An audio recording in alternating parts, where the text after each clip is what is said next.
ದೇವಜನರೇ, ನಮ್ಮ ಕರ್ತನಾದ ಯೇಸು ಕ್ರಿಸ್ತನ ಅತ್ಯಧಿಕವಾದ ಕೃಪೆಯ ಸಮಾಧಾನವು ತಮಗೂ ತಮ್ಮ ಕುಟುಂಬದ ಪ್ರೇರರಿಗೆ ಹೆಚ್ಚಾಗುಂಟಾಗಲಿ. ಹೃದಯಂಗಮ ಮಾತಿನ ಮುಂಜಾನೆಯ ವಾಕ್ಯಧ್ಯಾನದ ಸರಣಿಯಲ್ಲಿ ಈ ತಿಂಗಳು ನಾವು ಯೇಸು ಕ್ರಿಸ್ತನು ಪವಿತ್ರಾತ್ಮನು ಎಂಬ ಶೀರ್ಷಿಕೆಯಲ್ಲಿ ದೇವರ ವಾಕ್ಯವನ್ನು ಧ್ಯಾನಿಸ್ತಿರುವಲ್ಲಿ ಈ ದಿನ ನಾವು ಧ್ಯಾನಿಸುವಂತ ಮತ್ತೊಂದು ಪವಿತ್ರಾತ್ಮನ ವರ, ಅಂದ್ರೆ 9ನೇ ಪವಿತ್ರಾತ್ಮನ ವರ, ಅದು 1 ಕೊರಿಂಥ 12ನೇ ಅಧ್ಯಾಯದ 10ನೇ ವಚನದಲ್ಲಿ 5ನೇ ಭಾಗ. 1 ಕೊರಿಂಥ 12ನೇ ಅಧ್ಯಾಯದ 10ನೇ ವಚನದಲ್ಲಿ 5ನೇ ಭಾಗ. ಒಬ್ಬನಿಗೆ ವಾಣಿಗಳ ಅರ್ಥವನ್ನು ಹೇಳುವ ವರವು ಕೊಡಲ್ಪಡುತ್ತವೆ. ಈ ವಾಕ್ಯವನ್ನು ಗ್ರಹಿಸೋದಕ್ಕೆ ನಾವು ಶಕ್ತರಾಗುವಂತೆ ದೇವರು ತಾನೇ ತನ್ನ ಆತ್ಮನ ಮೂಲಕ ನಮಗೆ ವಿಶೇಷವಾದ ಗ್ರಹಿಕೆಯನ್ನು ಅನುಗ್ರಹಿಸಲಿ. ಕರ್ತನಲ್ಲಿ ಪ್ರೀತಿಯುಳ್ಳ ದೇವಜನರೇ, ನನ್ನ ದಿವಸದಲ್ಲಿ ನಾವು ಕೇಳಿಸಿಕೊಂಡಂತೆ ಯೇಸು ಕ್ರಿಸ್ತನ ವಾಣಿಗಳನ್ನು ಆಡಿದ್ದಾನೆ ಅಥವಾ ಅನ್ಯ ಭಾಷೆಯನ್ನು ನುಡಿದಿದ್ದಾನೆ ಎನ್ನುವುದಕ್ಕೆ ನಮಗೆ ಸಾಧಾರಣವಾಗಿ ಯಾವುದೇ ವಾಕ್ಯದ ಆಧಾರಗಳು ಸಿಗದಿದ್ದರೂ ವಾಣಿಯನ್ನು ಆಡುವುದರ ಲಕ್ಷಣಗಳೆಲ್ಲವೂ ಏನೋ ಅವುಗಳೆಲ್ಲವನ್ನು ನಾವು ಯೇಸು ಕ್ರಿಸ್ತನಲ್ಲಿ ನೋಡುವುದಕ್ಕೆ ಸಾಧ್ಯ. ಈಗ ವಾಣಿಯನ್ನು ಆಡಿದ ಮೇಲೆ ದೇವರು ಸಭೆಯಲ್ಲಿ ಮತ್ತೊಂದು ಪ್ರಾಮುಖ್ಯವಾದ ವರವನ್ನಿಟ್ಟಿದ್ದಾನೆ.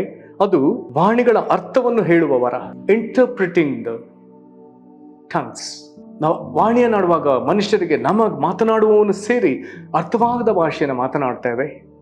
ಆದರೆ ಪವಿತ್ರಾತ್ಮನು ಆ ವಾಣಿಯ ಅರ್ಥವನ್ನು ತಿಳಿಪಡಿಸುವಂತ ವರವನ್ನ ನಮಗೆ ಒದಗಿಸುವಂತ ಕರ್ತನಾಗಿದ್ದಾನೆ. ಈ 1 ಕೊರಿಂಥ 14ನೇ ಅಧ್ಯಾಯದಲ್ಲಿ ವಾಣಿಗಳನ್ನು ಆಡುವುದು, ಅದರ ಅರ್ಥವನ್ನು ಹೇಳುವ ಭಾಗವನ್ನ ಅಲ್ಲಿ ತಿಳಿಪಡಿಸ್ತಾ ಒಂದು ದೊಡ್ಡ ವಿವರಣೆಯನ್ನು ಬರೀತಾನೆ. ಒಂದು ವೇಳೆ ಹೇಳುವುದಾದರೆ 1 ಕೊರಿಂಥ 14ನೇ ಅಧ್ಯಾಯ ಪೂರ್ತಿ ಇದಕ್ಕಾಗಿಯೇ ಮೀಸಲಾಗಿ ಇರಿಸಿದೆಯೋ ಎಂಬಂತೆ ನಾವಿದನ್ನು ಕಾಣಲು ಸಾಧ್ಯ. ಇಲ್ಲಿ ಅಪೊಸ್ತಲನಾದ ಪೇತ್ರನಿಗೆ ದೇವರು ತಿಳಿಪಡಿಸಿದಂತೆ ವಾಣಿಯನ್ನಾಡುವುದು ಪ್ರಾಮುಖ್ಯ, ಅದರ ಜೊತೆಗೆ ಅದರ ಅರ್ಥವನ್ನು ಹೇಳುವುದು ಇನ್ನೂ ಪ್ರಾಮುಖ್ಯ ಎಂಬುದಾಗಿ ಆತನು ಪ್ರತಿಪಾದಿಸ್ತಾನೆ. ವಾಣಿನಾಡಿದರೆ ಅದು ತನಗೆ ಮಾತ್ರ ಭಕ್ತಿವೃದ್ಧಿ, ಆದರೆ ಅದರ ಅರ್ಥವನ್ನು ಹೇಳಿದರೆ, ಅದರ ಅರ್ಥ ಹೇಳುವುದನ್ನು ಆತನು ಪ್ರವಾದಿಸುವುದು ಎಂಬುದಾಗಿ ಹೇಳ್ತಾನೆ. ಅದರ ಅದನ್ನು ಅದು ಆ ಸಂದೇಶ ಯಾರಿಗೆ ತಲುಪಬೇಕು ಅವರ ಭಾಷೆಯಲ್ಲಿ, ಅವರ ಅರ್ಥ ಮಾಡಿಕೊಳ್ಳುವ ವಿಧದಲ್ಲಿ ಅದನ್ನ ವಿವರಿಸುವಾಗ ಪೌಲನದನ್ನ ಪ್ರವಾದನೆ ಎಂಬುದಾಗಿ ಹೇಳ್ತಾನೆ. ಕಾರಣ ಅದು ದೇವರ ಆತ್ಮನ ನುಡಿ ಆಗ್ತದೆ. ಹಾಗಾದ್ರೆ ಪ್ರವಾದಿಸಿದ್ರೆ ಅದು ಸಭೆಗೆಲ್ಲ ಭಕ್ತಿವೃದ್ಧಿ. ವಾಣಿನಾಡಿದರೆ ವಾಣಿನಾಡುವವನಿಗೆ ಮಾತ್ರ ಭಕ್ತಿವೃದ್ಧಿ. ಅದನ್ನ ಅರ್ಥೈಸುವ ಭಾಷೆಯಲ್ಲಿ ಮಾತನಾಡಿದರೆ ಅದನ್ನು ಕೇಳುವ ಸಭೆಯವರಿಗೆಲ್ಲ ಅದು ಭಕ್ತಿವೃದ್ಧಿ. ಎಂಥ ಸೊಗಸಾದ ವಿಷಯ! ಅದರ ಅರ್ಥ ಹೇಳುವುದನ್ನು ಇಲ್ಲಿ ಪ್ರವಾದಿಸುವುದು ಎಂಬುದಾಗಿ ಹೇಳಲಾಗಿದೆ. ಇಲ್ಲಿ ಅದರ ಒಂದು ಲೆಕ್ಕಾಚಾರವನ್ನು ಈ ರೀತಿಯಾಗಿ ಆತನು ಬರೀತಾನೆ. ಬಹಳ ವಿಚಿತ್ರವಾಗಿದೆ. 1 ಕೊರಿಂಥ 14:19 ಆದರೂ ಸಭೆಯಲ್ಲಿ ವಾಣಿಯಿಂದ 10,000 ಮಾತುಗಳನ್ನು ಆಡುವುದಕ್ಕಿಂತ ನನ್ನ ಬುದ್ಧಿಯಿಂದ 5 ಮಾತುಗಳನ್ನು ಆಡಿ ಇತರರಿಗೆ ಉಪದೇಶಿಸುವುದು ನನಗೆ ಇಷ್ಟವಾದದ್ದು. 10,000 is to 5. ಹಾಗಾದ್ರೆ ನಾನು 10 ವಾಣಿಯನ್ನಾಡುವಾಗ ಅನ್ಯ ಭಾಷೆಯಲ್ಲಿ 10,000 ಮಾತುಗಳನ್ನು ಆಡಿದ್ರೆ, ಜನರೆದುರು ಬರುವಾಗ, ಜನರಿಗೆ ಉಪದೇಶಿಸುವಾಗ 5 ಮಾತುಗಳನ್ನು ಆಡಿ ಅವರನ್ನ ಕರ್ತನಲ್ಲಿ ಬಲಪಡಿಸುವುದು ಸಾಕು, ಅದು ನನಗೆ ಇಷ್ಟ ಎಂಬುದಾಗಿ ಪೌಲನಲ್ಲಿ ಮಾತನಾಡ್ತಿದ್ದ. ಹಾಗಾಗಿ ಆತನು ಇನ್ನೊಂದು ಪ್ರಾಮುಖ್ಯವಾದ ಆಲೋಚನೆಯನ್ನು ಹೇಳ್ತಾನೆ.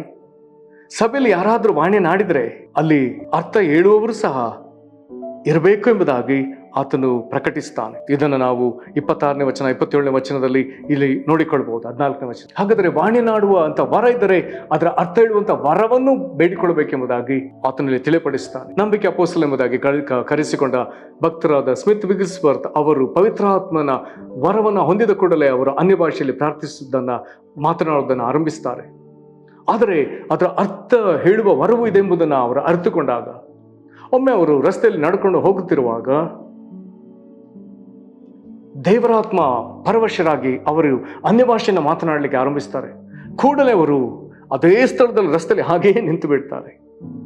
ಒಂದು ಕಡೆ ಜೋರಾಗಿ ಅನ್ಯ ಭಾಷೆ ಮಾತನಾಡ್ತಲಿದ್ದಾರೆ, ಇನ್ನೊಂದು ಕಡೆ ದೇವರೇ ನಾನೀಗ ಮಾತನಾಡ್ತಿರುವಂತ ಈ ಭಾಷೆಯ ವಿವರಣೆಯನ್ನ, ಅರ್ಥವನ್ನು ನನಗೆ ತಿಳಿಸು, ನೀನು ವಾಣಿಯ ಅರ್ಥವನ್ನ ಹೇಳುವ ವರವನ್ನ ಕೊಡುವ ತನಕ, ಇದರ ಇಂಟರ್ಪ್ರಿಟೇಷನ್ ನನಗೆ ಕೊಡುವ ತನಕ ನಾನು ಇಲ್ಲಿಂದ ಹೋಗುವುದಿಲ್ಲ ಎಂಬುದಾಗಿ ಹಾಗೆಯೇ ರಸ್ತೆಯಲ್ಲಿ ನಿಂತು ಬಿಡ್ತಾರೆ.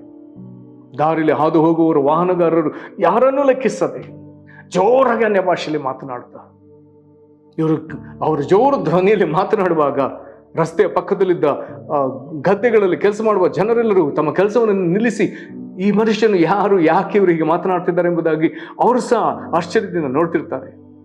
ದೇವರಿಗೆ ಸ್ತೋತ್ರ. ದೇವರು ಅವರಿಗೆ ಅನ್ಯ ಭಾಷೆ ವರವನ್ನ ಆ ದಿನ ಒದಗಿಸಿದ. ಅಂದಿನಿಂದ ಅವರು ತಮ್ಮ ಸೇವೆಯ ಅವಧಿಯಲ್ಲಿ ವೇದಿಕೆಗಳಲ್ಲಿ ಸಂದೇಶ ಸಾರುವಾಗ ಪವಿತ್ರಾತ್ಮ ಪ್ರೇರಿತರಾಗಿ ಅನ್ಯ ಭಾಷೆಯನ್ನು ಮಾತನಾಡ್ತಿದ್ರು. ನಂತರ ಅದರ ಅರ್ಥವನ್ನು ಸಹ ಕೂಡಲೇ ವಿವರಿಸಿಬಿಡ್ತಿದ್ರು. ಅವರ ಪುಸ್ತಕಗಳನ್ನ ಓದುವಾಗ ಅವರ ಸಂದೇಶದ ನಡುವೆ ಅನ್ಯ ಭಾಷೆಯ ವಿವರಣೆಗಳನ್ನ ನಾವು ಓದ್ತಾ ಹೋಗ್ಬೋದು. ಅವರು ಅನ್ಯ ಭಾಷೆಯಲ್ಲಿ ಆಡಿದ ಮಾತುಗಳಲ್ಲಿ ಇಲ್ಲ, ಅದರ ವಿವರಣೆ ಕೊಟ್ಟದನ್ನ, ಪ್ರವಾದನೆಯಾಗಿ ನುಡಿದದನ್ನ ಅಲ್ಲಿ ನಾವು ಓದ್ತಾ ಹೋಗ್ಬೋದು. ಕರ್ತನಲ್ಲಿ ಪ್ರೀತಿಯುಳ್ಳ ದೇವಜನರೇ, ಅನ್ಯ ಭಾಷೆಯನ್ನು ಮಾತನಾಡಿದರೆ ಅದರ ಅರ್ಥ ಹೇಳುವಂಥದ್ದು ಸಹ ಪ್ರಾಮುಖ್ಯ. ನಿನ್ನೆ ದಿವಸ ನಾವು ನೋಡಿದ್ದೇವೆ ಯೇಸು ಕ್ರಿಸ್ತನು ಹೇಗೆ ದೇವರೊಂದಿಗೆ ಮಾತನಾಡುತ್ತಾ, ರಹಸ್ಯಾರ್ಥಗಳನ್ನು ಮಾತನಾಡುತ್ತಾ, ತನ್ನ ಭಕ್ತಿವೃದ್ಧಿಯನ್ನು ಕಾದುಕೊಳ್ಳುತ್ತಾ, ಪರಲೋಕದ ಭಾಷೆ, ದೇವರ ಮಾತುಗಳನ್ನು ಆತನು ಆಡುವನಾಗಿದ್ದನೆಂಬುದನ್ನು ನಾವು ಇದನ್ನೆಲ್ಲ ಅನ್ಯ ಭಾಷೆಯ ಲಕ್ಷಣಗಳನ್ನ ನೋಡಿದ್ದೇವೆ. ಹಾಗಾದ್ರೆ ಜನರ ಮುಂದೆ ಬರುವಾಗ ಆತನು ಹೇಗೆ ಮಾತನಾಡ್ತಿದ್ದ? ಇಲ್ಲಿ ಪೌಲನು ಹೇಳುವ ವಿಧದಲ್ಲಿ 10,000 ಪದಗಳಲ್ಲಿ ವಾಣಿನಾಡುವುದಕ್ಕಿಂತ ಜನರೆದುರು ಉಪದೇಶದಲ್ಲಿ 5 ಮಾತುಗಳನ್ನು ಆಡಿದ್ರೆ ಸಾಕು ಎಂಬುದಾಗಿ ಆತನು ಹೇಳುವ ವಿಧದಲ್ಲಿ ಯೇಸು ಕ್ರಿಸ್ತನ ಯಥೇಚ್ಛವಾಗಿ ದೇವರೊಂದಿಗೆ ಪ್ರಾರ್ಥನೆಯಲ್ಲಿ ಸಮಯ ಕಳೀತಿದ್ರು. ಜನರ ಮುಂದೆ ಬರುವಾಗ ಆತನು ಸರಳ ಮಾತುಗಳಲ್ಲಿ ಮಾತನಾಡ್ತಿದ್ದ. ಅದನ್ನು ಹೇಳುವಂತ ಒಂದು ಒಳ್ಳೆಯ ವಚನ ಮಾರ್ಕನು ಬರೆದ ಸುವಾರ್ತೆ 4ನೇ ಅಧ್ಯಾಯ 33ನೇ ವಚನ. ಮಾರ್ಕನು ಬರೆದ ಸುವಾರ್ತೆ 4ನೇ ಅಧ್ಯಾಯದ 33 ಜೊತೆಗೆ 34ನೇ ವಚನ. ಆತನು ಈ ತರದ ಅನೇಕ ಸಾಮ್ಯಗಳಿಂದ ಜನರ ಗ್ರಹಿಕೆಗೆ ತಕ್ಕ ಹಾಗೆ ದೇವರ ವಾಕ್ಯವನ್ನು ಹೇಳುತ್ತಿದ್ದನು. ಸಾಮ್ಯವಿಲ್ಲದೆ ಅವರಿಗೆ ಹೇಳಲಿಲ್ಲ, ಆದರೆ ಪ್ರತ್ಯೇಕವಾಗಿ ಅದನ್ನು ತನ್ನ ಆಪ್ತ ಶಿಷ್ಯರಿಗೆ ಎಲ್ಲವನ್ನೂ ಬಿಚ್ಚಿ ಹೇಳಿದನು. ಪ್ರೇರೆ, ಹಾಗಾದರೆ 1 ಕೊರಿಂಥ 14ನೇ ಅಧ್ಯಾಯದ ಪ್ರಕಾರ ಜನರಿಗೆ ಅರ್ಥವಾಗುವಂತ ನುಡಿಗಳು, ವಾಣಿಯನ್ನು ಯಥೇಚ್ಛವಾಗಿ 10,000 ಮಾತುಗಳಲ್ಲಿ ಮಾತನಾಡಿದರು. ಜನರಿಗೆ ಅರ್ಥವಾಗುವಂತ 5 ಮಾತುಗಳನ್ನು ಹೇಳುವ ವಿಧದಲ್ಲಿ ಯೇಸು ಕ್ರಿಸ್ತನು ಅನೇಕ ಸಾಮ್ಯಗಳಿಂದ ಜನರ ಗ್ರಹಿಕೆಗೆ ತಕ್ಕ ಹಾಗೆ ದೇವರ ವಾಕ್ಯವನ್ನು ಆತನು ಹೇಳಿದ್ದಾನೆ. ಹಾಗಾದರೆ ತನ್ನೊಳಗೆ ಅಡಗಿರುವ ದೇವರ ರಹಸ್ಯಗಳು, ಪರಲೋಕದ ರಹಸ್ಯಗಳು, ದೇವರ ನೀತಿ ಎಲ್ಲವನ್ನ ಆತನು ಸಾಮ್ಯಗಳಲ್ಲಿ ಜನರ ಗ್ರಹಿಕೆಗೆ ತಕ್ಕ ಹಾಗೆ ದೇವರ ವಾಕ್ಯವನ್ನು ಹೇಳಿದ್ದಾನೆ. ಅದೆಲ್ಲವನ್ನು ಸಾಮ್ಯ ರೂಪದಲ್ಲಿ ಹೇಳಿದ್ದಾನೆ. ಮತ್ತು ಶಿಷ್ಯರ ಬಳಿ ಮಾತನಾಡುವಾಗ ತನ್ನ ಆಪ್ತ ಶಿಷ್ಯರಿಗೆ ಎಲ್ಲವನ್ನ ಬಿಚ್ಚಿ ಅಂದ್ರೆ ವಿಸ್ತಾರ ಮಾಡಿ ವಿಸ್ತೃತವಾಗಿ ಅವರಿಗೆ ಅದನ್ನ ತಿಳಿಪಡಿಸಿದ್ದಾನೆ. ಕರ್ತನಲ್ಲಿ ಪ್ರೀತಿಯುಳ್ಳ ದೇವಜನರೇ, ಹಾಗಾದರೆ ಈಗ ನಾವು ಓದಿದ ವಾಕ್ಯ ಭಾಗದಲ್ಲಿ ನಾವು ದೇವರ ಯೇಸುಕ್ರಿಸ್ತನ ಎದುರು ಇರುವಂತ ಜನರ ಹಾಗೆ ನಾವಿರೋಣವೋ ಅಥವಾ ಯೇಸುಕ್ರಿಸ್ತನ ಆಪ್ತ ಶಿಷ್ಯರಾಗಿರೋಣವೋ? ಯೇಸುಕ್ರಿಸ್ತನು ಜನರಿಗೆ ಮಾತನಾಡುವಾಗ ಅವರಿಗೆ ಅರ್ಥವಾಗುವ ಭಾಷೆಯಲ್ಲಿ ಸಾಮ್ಯ ರೂಪದಲ್ಲಷ್ಟೇ ಆತನು ಮಾತನಾಡ್ತಾನೆ, ಸರಳ ಭಾಷೆಯಲ್ಲಿ ಮಾತನಾಡ್ತಾನೆ. ಆದರೆ ತಿರುಗಿ ಆ ಸಾಮ್ಯದ ಅರ್ಥವನ್ನ ಆಪ್ತ ಶಿಷ್ಯರಿಗೆ ಇನ್ನೂ ಅಧಿಕ ವಿಸ್ತಾರವಾಗಿ, ಅಧಿಕ ಅರ್ಥಗಳೊಂದಿಗೆ, ಪರಲೋಕದ ಗೂಢಾರ್ಥಗಳೊಂದಿಗೆ ಅವರು ಇನ್ನೂ ಬಹು ನಿಖರವಾಗಿ ಗ್ರಹಿಸುವ ವಿಧದಲ್ಲಿ, ಅಧಿಕ ಸ್ಪಷ್ಟತೆಯಲ್ಲಿ ಅವುಗಳನ್ನು ಕಾಣುವ ವಿಧದಲ್ಲಿ ಅವರಿಗೆ ವಿವರಿಸ್ತಾನೆ. ಪ್ರೇರೆ, ನಾವೆಲ್ಲರೂ ಪ್ರಾರ್ಥನಾ ಕೊಠಡಿಗೆ ಯೇಸುಕ್ರಿಸ್ತನ ಬಳಿಗೆ ಹೋಗಿ ಪ್ರಾರ್ಥನೆಯಲ್ಲಿ ಸುದೀರ್ಘಾವಧಿಯನ್ನು ಕಳೆಯುವಾಗ, ವಾಕ್ಯವನ್ನು ಓದುತ್ತಾ ಆತನ ಪಾದಸಂದಲ್ಲಿ ಕುಳಿತುಕೊಳ್ಳುವಾಗ ನಾವು ಯೇಸುಕ್ರಿಸ್ತನ ಎದುರಿರುವ ಜನರ ಹಾಗೆ ಇದ್ದರೂ ಇನ್ನೂ ಮುಂದುವರೆದು ಆತನ ಆಪ್ತ ಶಿಷ್ಯರಂತಿರೋಣ. ಜನರ ಹಾಗಿದ್ದರೆ ನಾವು ಗ್ರಹಿಸತಕ್ಕ ವಿಧದಲ್ಲಿ ದೇವರ ವಾಕ್ಯವು ಸಾಮ್ಯರೂಪದಲ್ಲಿ ಬರ್ತದೆ. ಆಪ್ತ ಶಿಷ್ಯರಾಗಿದ್ದರೆ ಆ ಸಾಮ್ಯಗಳ ವಿವರಣೆಗಳು, ದೇವರ ವಾಕ್ಯದ ಇನ್ನು ವಿಸ್ತೃತ ವಿವರಣೆಗಳು ನಮಗೆ ಯೇಸುಕ್ರಿಸ್ತನಿಂದ ಲಭಿಸ್ತದೆ.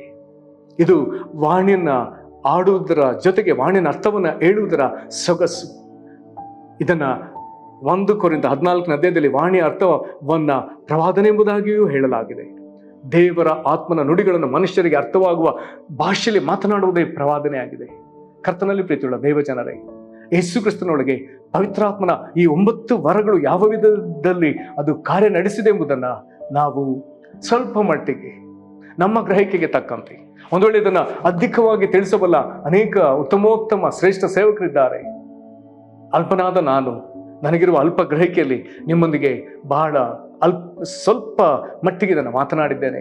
ದೇವರು ನಿಮಗೆ ಇದರ ಕುರಿತಾಗಿ ಹೆಚ್ಚಾದ ಗ್ರಹಿಕೆ ನಾನು ಗ್ರಹಿಸಲು, ಈ ದಿನಗಳಲ್ಲಿ ಸಭೆಯ ಬೆಳವಣಿಗೆಗೆ, ದೇವರ ರಾಜ್ಯದ ಅಭಿವೃದ್ಧಿಗೆ, ಆತ್ಮಗಳನ್ನ ಗೆಲ್ಲುವುದಕ್ಕಾಗಿ, ನಮ್ಮ ಸೇವೆಯಲ್ಲಿ ಜಯ ಕಾಣುವುದಕ್ಕಾಗಿ ಇವೆಲ್ಲವೂ ಪ್ರಾಮುಖ್ಯ. ದೇವರಾತ್ಮನ ಜೊತೆಗೂಡೋಣ. ಆತ ನಮಗೆ ಇದೆಲ್ಲವನ್ನ ಕಲಿಸಲಿ, ಇವೆಲ್ಲ ಆತ್ಮನ ವರಗಳನ್ನ ಆತ ನಮ್ಮ ಮೇಲೆ ಸುರಿಸಲಿ. ಕರ್ತನೆ ನಿಮ್ಮನ್ನು ಆಶೀರ್ವದಿಸಲಿ. ಪ್ರಾರ್ಥನೆ ಮಾಡೋಣ. ಮಹಾಕೃಪೆಯ ಪರಲೋಕ ತಂದೆ, ವಾಣಿಗಳ ಅರ್ಥವನ್ನು ಹೇಳುವ ವರವನ್ನು ಸಭೆಯಲ್ಲಿ ಇಟ್ಟಿದ್ದಿ ದೇವರೇ, ಅದರ ಸೊಗಸನ್ನು ತಿಳಿಪಡಿಸಿದಿ ಏಸಪ್ಪ. ನೀನು ಜನರ ಮುಂದೆ ಅವರ ಗ್ರಹಿಕೆಗೆ ತಕ್ಕ ಹಾಗೆ ಸಾಮ್ಯ ರೂಪದಲ್ಲಿ ದೇವರ ವಾಕ್ಯವನ್ನ ತಿಳಿಸಿದಿ. ಆದರೆ ಅದನ್ನೇ ನಿನ್ನ ಆಪ್ತ ಶಿಷ್ಯರಿಗೆ ಅತಿ ವಿಸ್ತಾರವಾಗಿ ಬಿಚ್ಚಿ ಬಿಚ್ಚಿ ಮಾತನಾಡಿದ್ಯಪ್ಪ. ಕರ್ತನೆ, ನಾವು ನಿನ್ನ ಮುಂದೆ ಜನರ ಹಾಗೆ ಇರುವುದಕ್ಕೂ ಇಷ್ಟಪಡ್ತೇವೆ. ನಾವು ನಿನ್ನ ಮುಂದೆ ಆಪ್ತ ಶಿಷ್ಯರಾಗಿ ಇರುವುದಕ್ಕೆ ನೀನೇ ನಮಗೆ ಅವಕಾಶ ಕೊಡು.